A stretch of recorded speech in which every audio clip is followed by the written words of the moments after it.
Fala aí, pessoal, tudo bem? Aqui é o professor Ayrton Júnior com mais uma revisão para vocês. E agora a revisão é sobre botânica. Quem for gostando, vai dando joinha, um likezinho aí, ok?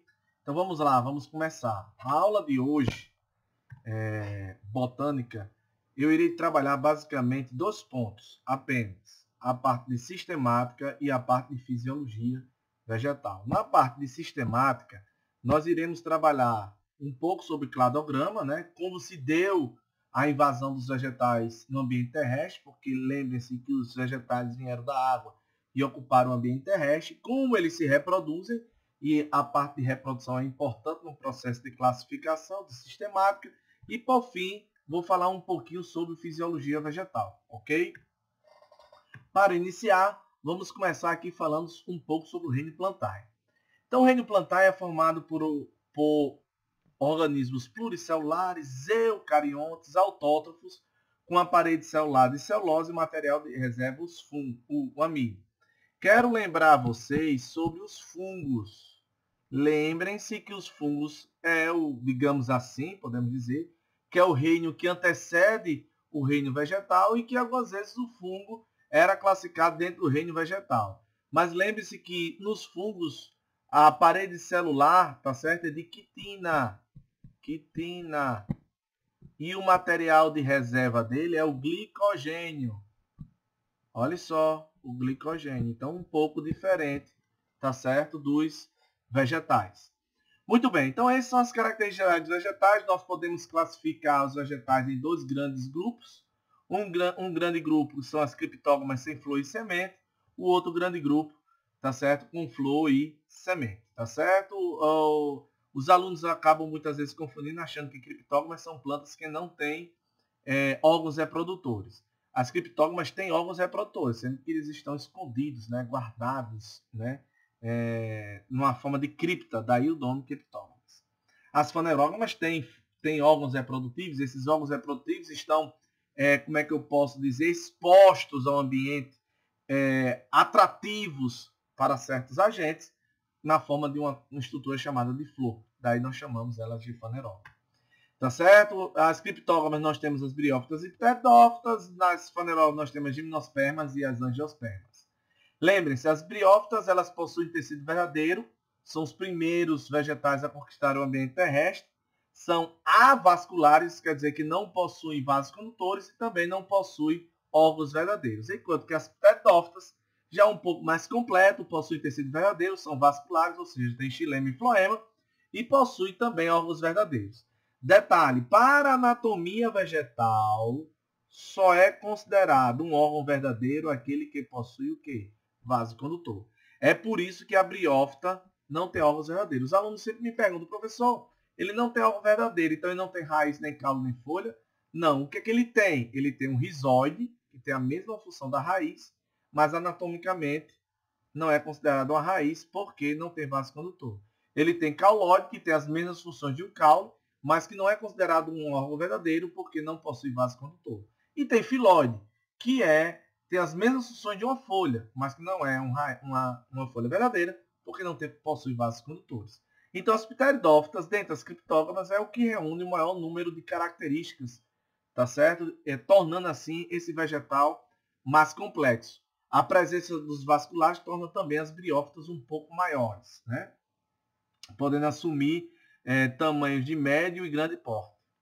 Bom, indo para as fanerógamas, nós temos as gimnospermas, que possuem tecido verdadeiro, possuem vasos condutores e órgãos verdadeiros. Lógico, essas características elas foram herdadas de quem? Da pteridófita. Já possuem flor e semente, que é uma novidade, tá certo? É uma novidade evolutiva da gimnosperma em relação às pteridófitas, mas olhem só, não possui fruto. Já as angiospermas, né, possui tudo isso aqui, né, tecido verdadeiro, vasculares, ovos verdadeiros, possui flor e semente, e a novidade evolutiva agora, tá certo? A novidade evolutiva está relacionada a quê? A presença do fruto, tá certo? As angiospermas possuem fruto. Então, essa parte sistemática, ela é muito cobrada na forma de cladograma. Então, lembrem-se, O que é cladograma? Cladograma é um diagrama que mostra, um esquema que mostra as filogenias, as relações de parentesco evolutivo. Um cladograma é formado por novidades evolutivas. O que é isso? Uma característica que não existia e passou a existir. Lembre-se que a leitura de um cladograma, ele segue esse sentido. Isso aqui, o que é o grupo externo? É aquele grupo que deu origem a um novo grupo. Então, as algas verdes do ambiente aquático deram origem a quem? Às plantas terrestres, que iniciou exatamente invadindo o meio ambiente terrestre através das briófitas. Com o quê? Com a presença do tecido verdadeiro, mas ainda sem vasos condutores. Então, após as briófitas, surgiram os vasos condutores de seiva, tá certo? Que permitiram a ele ter um porte maior, e aí surgiu as pteridófitas. Lembrem-se, vasos condutores de seiva é uma novidade evolutiva em relação a quem? As briófitas. As briófitas não tinham e as pteridófitas passou a ter. Então, quais são as características das briófitas? Invadiram o ambiente terrestre. Qual é a característica das pteridófitas? A leitura é essa. Tem vaso condutor e invadiram o ambiente terrestre, assim por diante. Quando a gente fala em uma novidade evolutiva, surgiu o pólen oriundo das flores o surgimento das sementes. Nós temos quem? A gimnosperma. E a novidade evolutiva do surgimento dos frutos, nós temos as angiospermas. Então, gimnosperma lê-se assim, ó. Pólen, possui pólen, semente, vascultores, invadiu o ambiente terrestre e assim por diante. E as angiospermas também, tá ok? As espermatófitas são plantas que produzem semente, tá certo? E as traqueófitas são plantas que possuem vasos condutores. E as embriófitas, que são aqueles que formam o embrião, tá certo? São a partir das briófitas. Lembre-se que as algas verdes não formam embrião. Então, gente, esse cladograma, inclusive, foi o cladograma que caiu no Enem em 2012. Então, é um assunto que, de uma certa forma, quando é cobrado, ele é cobrado dessa forma. Então, bastante atenção na leitura do cladograma, tá ok? Bom, entendendo que a sequência, né, digamos, se a gente fosse fazer uma sequência, seria essa, né, ó, briófita, pteridófita, gimnosperma e angiosperma, digamos assim, o caminho evolutivo, né, como foram surgindo as características, se eu fosse fazer um desenho, eu faria um desenho assim. Nesse sentido, o que acontece? A quantidade de características vão aumentando, as novidades evolutivas, elas vão aumentando, tornando assim a angiosperma, tá certo? O grupo mais complexo e também dominante, tá certo? Do nosso ambiente terrestre. Agora, independente de ser briófita, pteridófita e gimnosperma, todas as plantas têm o mesmo padrão de ciclo reprodutivo, tá certo? Ele vai possuir um indivíduo chamado gametófito, que produz o gameta masculino e feminino, que realizam a fecundação. O detalhe aqui é que essa fecundação, quando ela é dependente da água, tá certo? Nós temos aí as briófitas e pteridófitas. De forma que as briófitas e pteridófitas têm que viver em ambiente o quê? Em ambiente terrestre e úmido, porque sua fecundação depende da água. Quando sua fecundação não depende da água, nós temos quem? As gimnospermas e angiospermas, quando a fecundação não depende da água. Ok? Entendido, galera? Então, essa é o princípio. O gametófito produz gametas, tá certo? E após a produção do gameta ocorre então o processo de fecundação, tá joia? Em seguida, vem após a fecundação a formação do zigoto. O zigoto cresce e forma o esporófito, que é aquele que produz o quê? Esporo. O esporófito é aquele que produz esporo, o gametófito é aquele que produz gameta. Agora, qual é o detalhe, hein? Que você não pode esquecer nunca. Eu vou aqui, ó, circular milhões de vezes. Pelo amor de Deus, não esqueça. O esporófito produz esporo por meiose. Não esqueça disso, tá ok? O gametófito é produzido ao símbolo da mitose. Os gametas são produzidos por mitose, que é um E exclamação, que quer dizer equacional, e R exclamação, quer dizer reducional. Isso implica dizer que é uma meiose, ok? Então esse é o ciclo reprodutivo. Evidentemente que existem diferenças entre um e outro. Eu peço para que vocês agora, nesse momento, dê um pause nessa videoaula e tente pegar o livro e ver os ciclos reprodutivos, as imagens dos ciclos reprodutivos de cada um. Tente identificar em cada figura, na figura da briófita, quem é o gametófito, na figura da pteridófita, quem é o gametófito e quem é o esporófito, e assim por diante. Pega a figura da gimnosperma, pega a figura da angiosperma, para que você perceba que esse ciclo reprodutivo, assim, é um ciclo, digamos assim, padrão, tá certo? Para todos os vegetais, ok?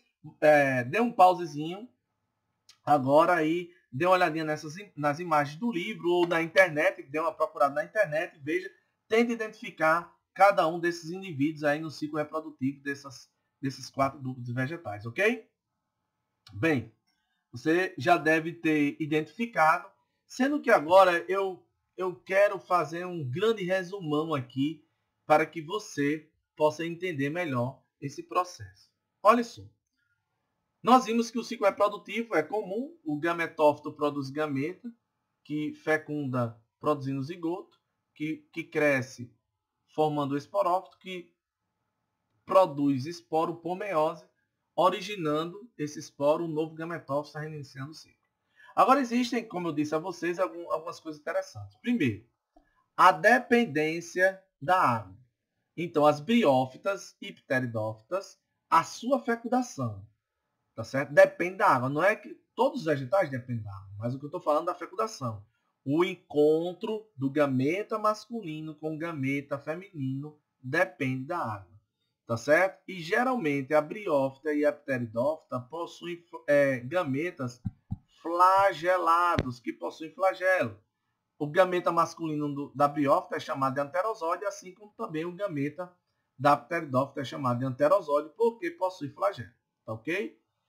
Bom, na gimnosperma e na angiosperma, como ele não depende da água para a fecundação, naquele ciclo reprodutivo aqui, ó, na fecundação, antes de acontecer essa fecundação aqui, ocorre o quê? Todos esses eventos aqui. A primeira é a formação do grão de pólen do óvulo. Eu quero lembrar você que o grão de pólen representa a parte masculina da planta e o óvulo representa a parte feminina. O grão de pólen é uma estrutura, o óvulo também é uma estrutura. O grão de pólen é uma estrutura masculina e o óvulo é uma estrutura o quê? Feminina. O grão de pólen é uma estrutura masculina que carrega o gameta masculino. E o óvulo é uma estrutura feminina que contém dentro dele o gameta feminino. Pois bem, esse grão de pólen é transferido de uma flor para outra. Nós chamamos isso de polinização. Tá certo? Que é o processo de transferência. Na gimnosperma, a polinização é feita somente pelo vento.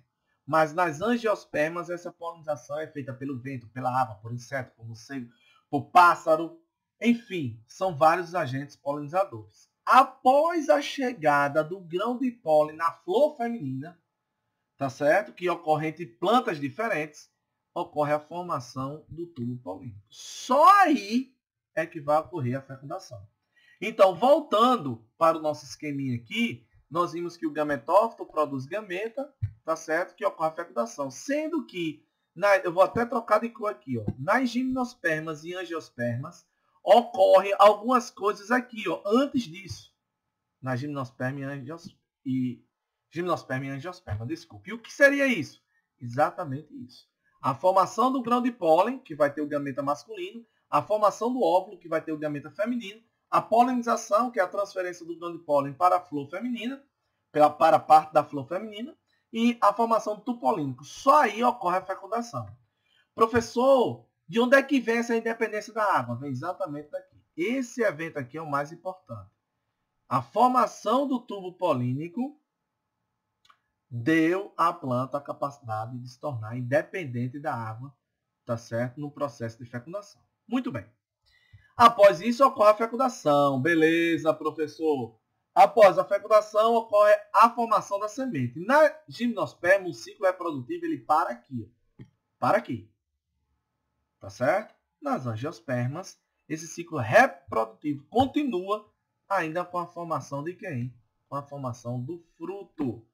Outro detalhe é que na gimnosperma a fecundação ela é simples, porque só ocorre uma fecundação, e nas angiospermas a fecundação ela é dupla, pois ocorre 2 fecundações. Gente, o que eu falei aqui é um capítulo enorme de um livro, tá certo? Então, é interessante que você primeiro, se possível, se não estiver entendendo muita coisa, dá uma lidazinha no livro, dá uma olhada no seu caderno, tá certo? E depois vem para cá para poder consolidar as informações através dessa revisão, ok?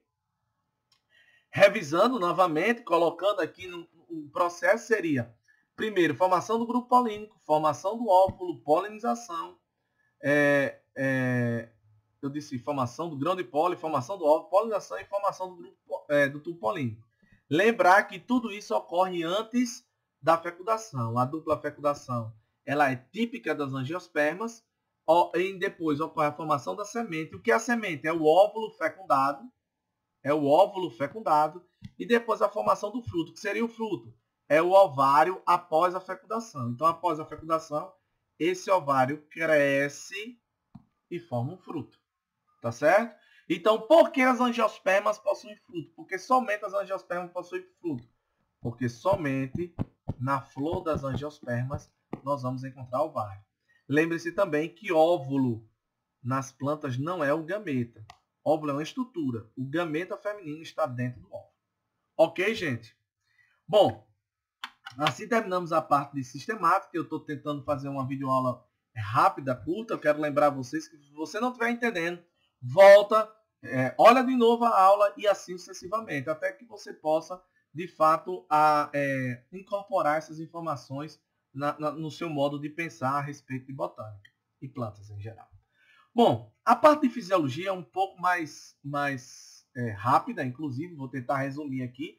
Basicamente, na parte de fisiologia, eu vou falar só sobre absorção,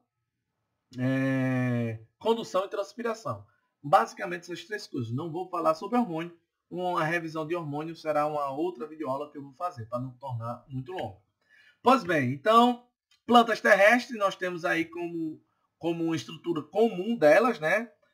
Nós vamos ver a folha, local onde é gerada a seiva elaborada e onde ocorre a transpiração, tá certo? O caule é onde ocorre basicamente a produção das seivas e a sustentação, e a raiz é onde ocorre basicamente a absorção e onde é formada a seiva bruta. Então, nessa parte da aula a gente vai ouvir muito sobre seiva bruta, sobre seiva elaborada, sobre transpiração e sobre absorção. De um modo geral, quando a gente olha um esqueminha como esse, o número 1 seria então a absorção, por onde é formada a seiva bruta. Essa seiva bruta, portanto, ela é conduzida de forma ascendente, tá certo? No caule. Em seguida, essa seiva bruta ocorre a transpiração. Na realidade, a transpiração está intimamente ligada à condução, que está intimamente ligada à absorção, nós vamos ver isso. A folha realiza a fotossíntese, digamos assim, não é bem assim, mas digamos assim, transforma a seiva bruta em seiva elaborada, e essa seiva elaborada ela é conduzida às outras partes da planta. Lembre-se que a condução da seiva elaborada ocorre de tecidos produtores, geralmente as folhas, para tecidos consumidores. Geralmente o quê? Raízes, frutos e etc. Ok? Vamos entender então como ocorre a absorção radicular. Basicamente, para que a planta possa absorver água e sais minerais, acontece o quê? Primeiro ocorre a absorção dos sais minerais. Essa absorção ocorre por transporte ativo. Ou seja, a raiz gasta, tá certo? Energia absorvendo esses sais minerais. Em segundo, ocorre a absorção da água. Então, por que a raiz gasta energia absorvendo os sais minerais através do transporte ativo? Ela faz isso para que ocorra um gradiente, para que a raiz fique mais concentrada do que o solo. Lembrem-se, o que é a seca fisiológica? A seca fisiológica é diferente da seca climatológica. A seca fisiológica é a presença da água do solo, mas a incapacidade fisiológica da planta absorver essa água. Então, se a gente colocar adubo demais no solo, a raiz nunca vai conseguir se tornar mais concentrada do que o solo. Resultado, vai ter adubo, vai ter água, mas a planta não vai absorver essa água por uma incapacidade fisiológica. Então, excesso de adubo causa esse problema para a planta. Muito bem.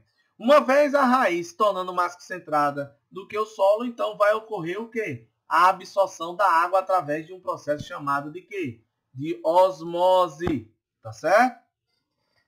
Uma vez essa água, esses sais minerais absorvidos, eles serão transportados para o centro da raiz e quando chegar lá no centro da raiz, em um vaso condutor chamado xilema, eu tenho a formação de uma seiva bruta, tá certo? Oriunda dessa absorção. Por falar em seiva bruta, por falar em xilema, tá certo? A seiva bruta ela é constituída por células mortas, porque para não oferecer resistência, tá? Quanto ao transporte da seiva bruta, tá certo? Geralmente principalmente nas dicotiledôneas, tá certo? São vasos mais internos e conduzem a seiva bruta, que é nada mais do que água e sais minerais. O outro vaso condutor é o floema, tá certo? Formado por células vivas, tá certo? É mais externo do que o xilema e conduz a seiva elaborada, a água e açúcar, esse açúcar oriundo do processo de fotossíntese. O que nos chama a atenção na estrutura do xilema é que ele é oco, como vocês podem observar. Já no floema, lembre-se, como é vivo, existe uma massa citoplasmática aqui que oferece resistência. Além disso, o floema possui uma célula anexa, conhecida como célula companheira. Essa célula companheira possui um núcleo e esse núcleo é que é responsável pela sobrevivência da célula do tubo do floema e também pela própria célula companheira, tá certo? Então o processo é muito simples. Como é que vai ocorrer o transporte, digamos assim, de água? Basicamente, nós temos a transpiração que é realizada pelos estômatos. Daqui a pouco eu vou explicar para vocês o que é isso. Quando a folha perde água, ela tipo fica o quê? Mais concentrada. Se ela fica, deixa eu trocar aqui de cor, se ela fica mais concentrada, porque, digamos, perdeu água por transpiração, ela vai o quê? Ela vai fazer uma sucção da quantidade de água que tem aonde? No caule. Quando ocorrer isso, haverá o transporte vertical dessa seiva. Por quê? Por causa da coesão e adesão da água, dentro do caule forma-se uma coluna contínua de moléculas. Quando a folha suga as primeiras moléculas que estão aqui próximo a ela, ela sai puxando todas as outras moléculas e assim ocorrendo o transporte vertical. Muito bem, a folha perde água por transpiração, que sugava do caule, e por fim o caule sugava a água de onde? Suga a água da raiz, tornando assim a raiz o quê? Mais concentrada. Tornando a raiz mais concentrada, ajudará o quê? No processo de absorção radicular. Então, quando a folha ela perde água, ela sugava do caule, que sugava da raiz, que sugava do solo. O transporte ao longo do caule nós chamamos de transporte vertical e o transporte da água do solo para o interior da raiz nós chamamos de transporte horizontal. Então vejam que a transpiração está intimamente ligada com a condução, seja ela na condução vertical ou horizontal, está intimamente ligada ao processo de quê? De absorção do solo. Tá? O xilema, então, ele sobe. Ok? O xilema está subindo porque está ocorrendo transpiração lá em cima. O xilema não, desculpa, é a seiva bruta. Está ocorrendo transpiração lá em cima na folha, a folha suga a água do caule e assim a seiva bruta ela sobe. Mas como é então feita o transporte da seiva elaborada? Muito bem, aqui está a folha, ela realiza a fotossíntese, essa glicose que está aqui passa para cá, como vocês podem ver na forma dos pontinhos. Essa região se torna mais concentrada aqui. essa alta concentração faz com que a água venha para cá, por osmose. Quando ela vem, ela empurra essa seiva agora elaborada para baixo. Então, lembre-se, a seiva bruta ela é sugada. A seiva elaborada, de uma certa forma, ela é empurrada. Como ela é sugada, o xilema tem que ser formado por células o quê? Mortas, para não oferecer resistência. Como aqui ela é empurrada, o floema é formado por células vivas, tá certo? Porque oferece uma certa resistência. Essa resistência se deve ao fato para a glicose não despencar rapidamente até a raiz, para dar tempo que essa glicose produzida pelas folhas seja captado ao longo de todo o seu trajeto até chegar na raiz, tá certo? Captado por outras células ou por outros tecidos vegetais consumidores. Para finalizar a nossa aula, vamos falar agora um pouquinho mais especificamente sobre os estômatos. O estômato é tudo isso aqui, ó. O estômato é uma estrutura formada pelas células guardas, que aqui você tem uma vista superior dela, e por uma câmara subestomática. O vapor de água, como eu disse, olha, lembrem-se, a planta ela tem que transpirar. Ela tem que perder água, porque ela transpirando ocorre a condução e ocorre a absorção. Pois bem, uma vez ela perdendo água, tá certo? Tudo ocorre dentro da planta. Então, sendo que a transpiração estomatal, tá certo? É uma transpiração controlada pela própria planta. Então, quem são os estômatos? É toda essa estrutura. Quando esse ostíolo está aberto, esse ar aqui, ó, esse vapor escapa e aí ocorre a transpiração. Quando esse ostíolo está fechado, tá certo? Essa transpiração, esse vapor d'água não sai daqui. Então a planta tem um certo controle. Então como é que esse controle acontece? Então vamos lá. Existe um mecanismo chamado mecanismo fotoativo.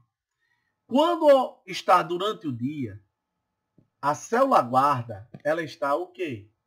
Realizando fotossíntese. E dentro da célula guarda, veja bem, dentro da célula guarda, aqui dentro, ocorre uma diminuição na quantidade de CO2.